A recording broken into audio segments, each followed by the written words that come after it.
Hello guys, इस video में मैं बौद्ध धर्म से संबंधित कुछ प्रश्न लिखे जो मुझे इम्पोर्टेंट लगे हैं। जन्म 563 ईसा पूर्व में लुम्बिनी में हुआ था, कपिल वस्तु के पास। इनकी माता का नाम माया कोलीय वंश से थी। पिता शुद्धोदन साक्यगढ़ के प्रधान थे। गृह त्याग 29 वर्ष, जिसे महाभिनिष्क्रमण के नाम से जाना जाता है। शरीर का त्याग 483 ईसा पूर्व में 80 वर्ष की उम्र में, जिसे महापरिनिर्वाण कहा जाता है, कुशीनगर जिले में मल्लों के गणतंत्र में हुआ था।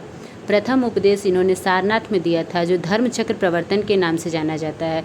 सबसे अधिक उपदेश श्रावस्ती जिले में दिया था। ज्ञान की प्राप्ति इनको 6 वर्ष कठिन तपस्या के बाद 35 वर्ष की उम्र में बोध गया निरंजना नदी पर हुआ था।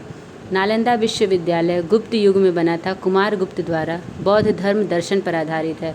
4 संगति हुई थी। प्रथम संगति 483 राजगृह अजातशत्रु, द्वितीय संगति 383 वैशाली कालाशोक में, तृतीय संगति 247 पाटलिपुत्र अशोक में, चतुर्थ संगति कश्मीर कुंडलवन कनिष्क में हुआ था। कुंडलवन कनिष्क दोनों क है, ठीक है। और त्रिरत्न इसमें थे, बुद्ध धम्म और संघ। त्रिपिटक थे जो पाली भाषा पे आधारित है। विनय पिटक, सुत्त पिटक, अभिधम्म पिटक। विनय पिटक संघ नियम, सुत्त पिटक उपदेश, अभिधम्म पिटक दार्शनिक सिद्धांतों पर आधारित है। ये कुछ इंपॉर्टेंट क्वेश्चन थे महात्मा बुद्ध के बारे में। और कुछ क्वेश्चन है जो बार बार परीक्षा में पूछे गए हैं, वो भी मैंने लिखे हैं। जैसे कि बुद्ध चरित्र अश्वघोष द्वारा लिखा गया है। अशोक का ऐसा अभिलेख जो गौतम बुद्ध के जन्म की पुष्टि करता है, रुम्मिनदेई स्तंभ अभिलेख।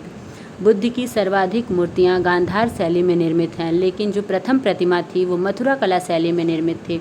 बुद्ध का उपदेश आचरण की शुद्धता एवं पवित्रता को दर्शाता है। अष्टांगिक मार्ग धर्मचक्र प्रवर्तन से संबंधित है। एशिया का ज्योतिपुंज कहा जाता है गौतम बुद्ध को। संघ में प्रवेश करने वाली प्रथम महिला प्रजापति गौतमी थी। अपने जीवन की अंतिम वर्षा ऋतु इन्होंने वैशाली में बिताई थी। भारत का सबसे बड़ा बौद्ध मठ सिक्किम राज्य में है। महायान शाखा कनिष्क के काल में है। अंतिम उपदेश इन्होंने सुभद्र को दिया था।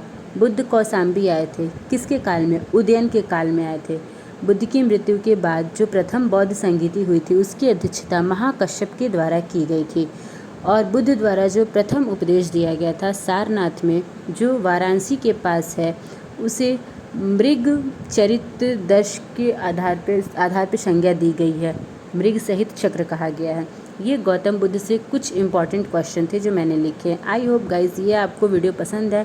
Thank you. Like and subscribe please. धन्यवाद।